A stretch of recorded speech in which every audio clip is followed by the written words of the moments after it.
Dreamers, you know about the infestation, right? Spreads like a month-old salad with genocidal intent.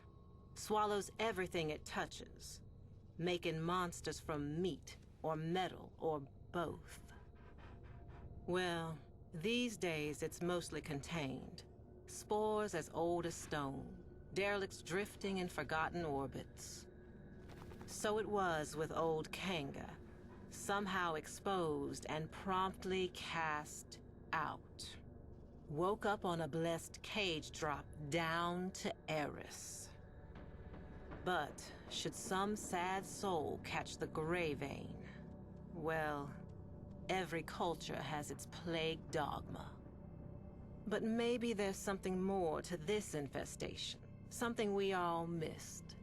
Turns out, Kanga didn't find void in that hell nest, no. He found a survivor. Little boy, Arlo, died 3 years ago, yet there he was. Lost his voice, but gained his life. And somehow saved old Kanga with the slightest touch of his slender hand.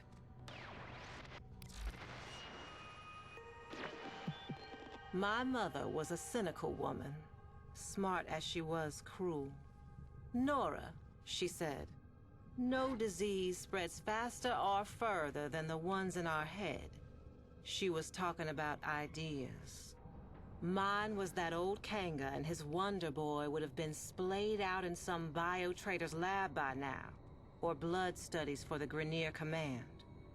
Dreamers, I was wrong. Kanga's gray vein was just the beginning. White lung, parasitic liver, clone rot, even bone spurs. Turns out this kid, Arlo, is a healer. So many questions. An idea like that is like a flare dropped in Vol gas. Now the sick and curious are flocking the rails to see this emissary of Eris. And who speaks for Arlo the Mute? Why, old Kanga, of course. No more the outcast. It is he who is spreading the word of Arlo's gift. Even you, dreamers, may soon hear it.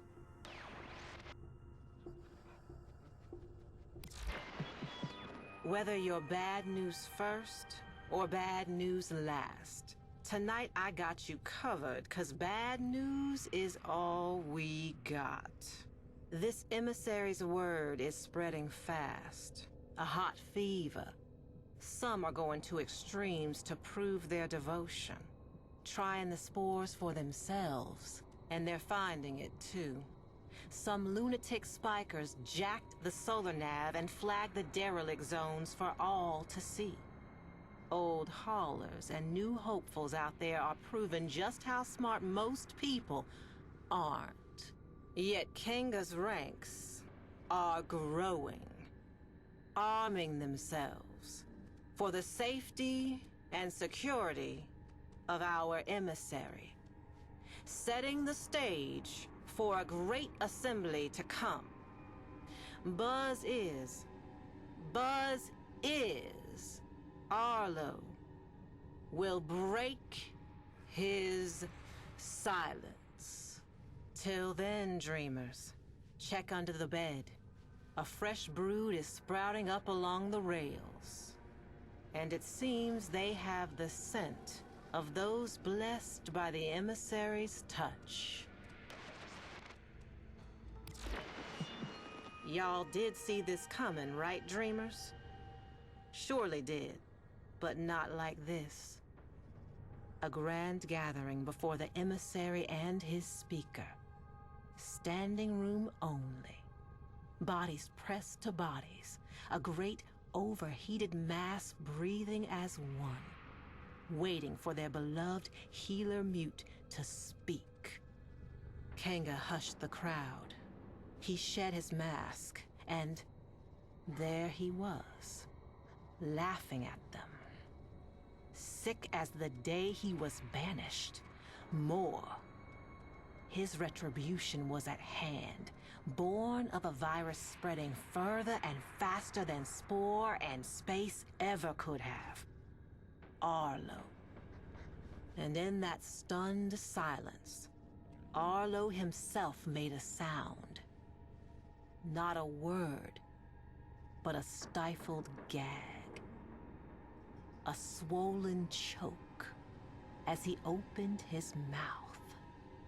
And there it was, pointed, black, a tongue, but not, snaking and bulging and splitting him apart. I looked away then. I had to. But that sound stays with me. Not the sound of human terror, bad as it was, but what came after.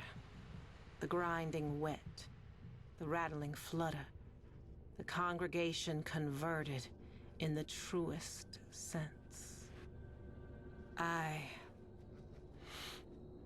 Dreamers, you all got your work cut out for you.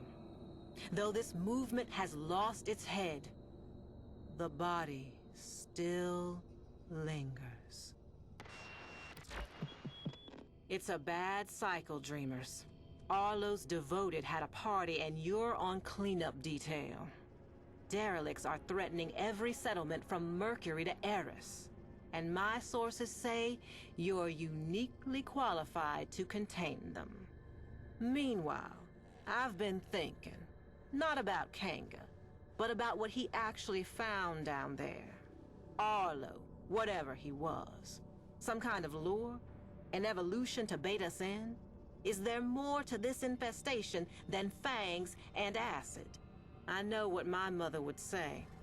The people saw what they wanted, heard what they hoped, and human nature did the rest.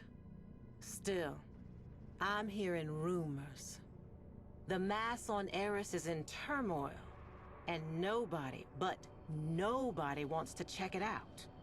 It's seething.